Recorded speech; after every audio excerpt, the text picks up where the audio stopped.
আজকে সেন্টেন্সিং এর হিয়ারিং এর জন্য ছিল। আগের ডেটে জাজমেন্ট ডিক্লেয়ার করা হয়েছিল, আপনারা জানেন, কনভিকশন দেওয়া হয়েছিল।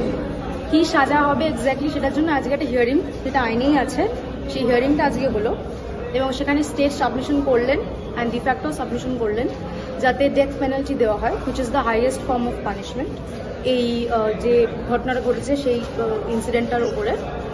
এবং আমরা সেখানে ওটাকে চ্যালেঞ্জ করে সাবমিশন করলাম যে how supreme court itself has said যে যদিও রেয়ারেস্ট অফ রেয়ারেস্ট কেসে ডেথ পেনাল্টির প্রভিশন আছে অ্যান্ড ইটস নট আনকনস্টিটিউশনাল, তাও তখনই ডেথ সেন্টেন্স দেওয়া হবে যখন আর কোনো অল্টারনেটিভ পানিশমেন্টের আর কোনো কার্যকারিতা নেই, এবং সেটা লার্নেড কোর্ট বিচার করবেন।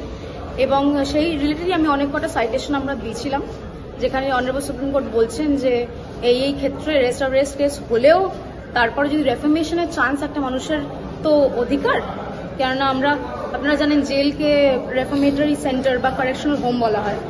তো এখন জেলের সংজ্ঞাটাই ওটা হয়ে গেছে যে ওইটা একটা জায়গা যেখানে মানুষের সংশোধন হওয়ার একটা সুযোগ দেওয়ার জন্যই জেলে পাঠানো হয়। দ্যাট ইজ দ্য ক্রিমিনাল, সেভাবেই এখন দেখা হচ্ছে। অর্ডার কি হলো ম্যাডাম?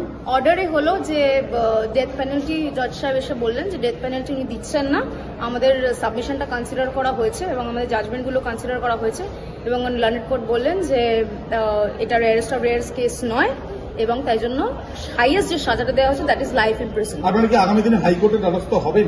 হ্যাঁ, সেটা তো যে কোনো অ্যাকিউজড যে কনভিক্ট হচ্ছে তার রাইট থাকে ওপরের আপিল কোর্টে যাওয়ার, তো ডেফিনেটলি উনি আপিল তো করবেন। আপনারা যাবেন সে বিষয়ে কিছু পরিকল্পনা করেছেন? না, আমরা পরিকল্পনা করার জন্য একটু সময় নেব। আপনার পুরো নাম? আমার নাম সেজুতি চক্রবর্তী। ধন্যবাদ।